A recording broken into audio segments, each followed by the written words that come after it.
कि अरविंद केजरीवाल पर होगा हमला। पहले हम कहते थे अरविंद तुम संघर्ष करो, हम तुम्हारे साथ हैं। आज हम कहने को मजबूर हैं अरविंद तुम शर्म करो, हम तुम्हारे खिलाफ हैं। नमस्कार, मैं हूं राजेश गर्ग, पारदर्शी सफर से। खबर यह है कि अरविंद केजरीवाल पर होगा हमला।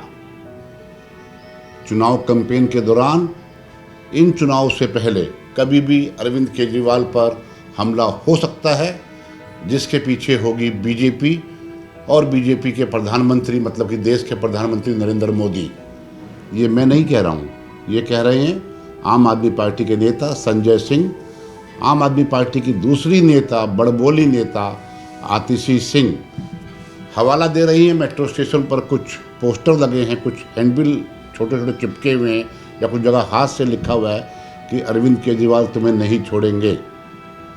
ये अरविंद केजरीवाल की पुरानी चाल का हिस्सा है, पहले भी ऐसा करते रहे हैं। और अरविंद केजरीवाल कितना गिरोगे, स्वाति मालीवाल के मामले को दबाने के लिए एक नया फंडा आपने छोड़ दिया, क्योंकि आपकी फितरत है अपने मीडिया चैनल से और जो आपके साथी मीडिया हाउसेज हैं, प्रेस कॉन्फ्रेंस कर कर अपनी बात को घर घर में पहुंचा देना, जो कि झूठ होती है। उसका एग्जाम्पल मैं आपको देता हूं। आपको याद होगा कि आपने फैलाया था कि बीजेपी के लोग हमारे एमएलएस को तोड़ रहे हैं, उनके फ़ोन आ रहे हैं। याद है आपको? थोड़ी सी पुरानी बात है वो, तो आप हर महीने बोलते हैं। मैं जिस समय एमएलए था उस समय भी आपने इस बात को फैलाया। हाँ, ये बात ठीक है कि मुझे भी 10 करोड़ में खरीदने की कॉल आई एक प्राइवेट नंबर से, रात को 10:58 पर। मैंने तुरंत पुलिस को इन्फॉर्म किया, पुलिस आई, पुलिस ने एफआईआर दर्ज की। जब इंक्वायरी हुई तो क्या हुआ था अरविंद जी, याद है आपको? यही विभव कुमार जो अभी पुलिस रिमांड में हैं स्वाति माल पिटाई मामले में, इनका फ़ोन आया कि राजेश जी आपने ये क्या कर दिया। और उसके तुरंत बाद संजय सिंह भागे भागे मेरे घर चले आए कि क्या आपने कोई रिपोर्ट लिखाई है? मैं कहा हाँ, मैंने रिपोर्ट लिखाई है। 10 करोड़ रुपए देकर बीजेपी में शामिल होने की कॉल आई थी, तो मैंने आपको भी इन्फॉर्म किया। पुलिस कह रहा वो पुलिस रिपोर्ट आप वापस ले लीजिए, क्योंकि उस मामले में शामिल कौन था? उस मामले में शामिल थे अरविंद केजरीवाल खुद। उन्होंने इन्हीं विभव कुमार और अपने कुछ पिछलग्गुओं से टेलीफोन कराए थे अपने ही एमएलएस को कि 10 करोड़ रुपए देंगे, बीजेपी में आ जाओ। और पूरे मीडिया में गा दिया था कि बीजेपी खरीदने की कोशिश कर रही है। इसका मतलब ये नहीं बीजेपी ऐसा करती नहीं है, बीजेपी ऐसा करती है, 100% करती है। लेकिन अरविंद केजरीवाल जैसा शख्स जो कुछ कहता है वो 100% सच नहीं होता, 90% भी नहीं होता, 2-4% हो सकता है। एक नई बात और पता लगी है, ये देखिए स्वाति मालीवाल का ये ट्वीट मेरे सामने है, जिसमें वो कह रही है कि दिल्ली के मंत्री झूठ फैला रहे हैं कि मुझ पे भ्रष्टाचार की एफआईआर हुई है, इसलिए बीजेपी के इशारे पर मैंने ये सब किया। वही आतिशी, वही सौरभ भारद्वाज।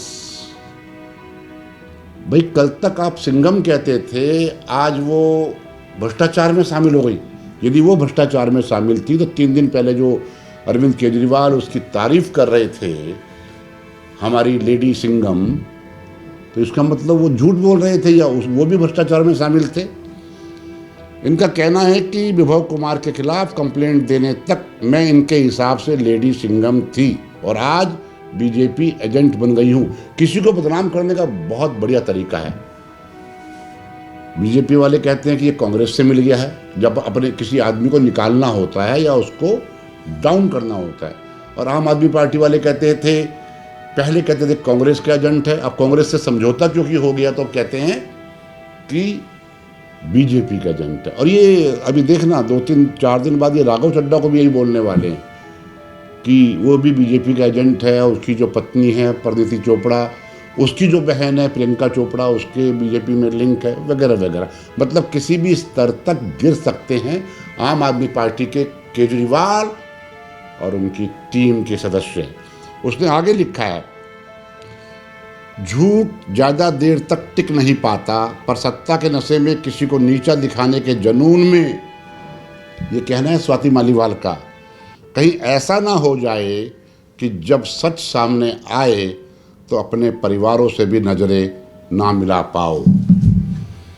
बात तो ठीक कह रही है स्वाति मालीवाल। इसका मतलब जो महिला ट्वीट करके बता रही है कि ये सब कुछ गड़बड़ घोटाला कर रहे हैं, मुझ पर झूठे आरोप लगा रहे हैं, ये बात तो सच है।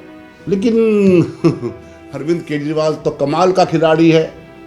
जेल से सुप्रीम कोर्ट द्वारा इंटरिम बेल पर जब बाहर आया तो परिवार का सामना इसने किया, नजरें भी मिलाई, माता पिता के पांव भी छुए, माँ ने आरती भी उतारी, जैसे कि कहीं बॉर्डर से साहब आए हैं। मैं लंबा नहीं बोल रहा, विषय से भटक रहा हूँ। मेन बात यह है कि आम आदमी पार्टी में सब कुछ ठीक नहीं है। जितना खर्चा वकीलों पर हो रहा है, वकीलों पर जितने भी किए हुए हैं, मनीष सिसोदिया के मामले में, सुंदर जैन के मामले में, अरविंद केजरीवाल के मामले में, वो सब खर्चा हो रहा है टैक्स पेयर की कमाई से। जो टैक्स पेयर हैं उन्होंने जो कमाई करके गवर्नमेंट को टैक्स दिया, वो जो सरकार को मिला, वो सारा का सारा वकीलों को दे रहे हैं अपने आप को गलत किए गए कामों से बचाने के लिए। आम आदमी पार्टी के लोग, क्या होगा?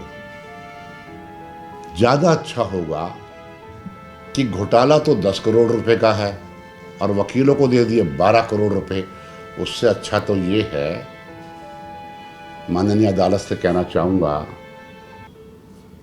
कि इन्हें निपटा दो, कम से कम जनता तो बच जाएगी।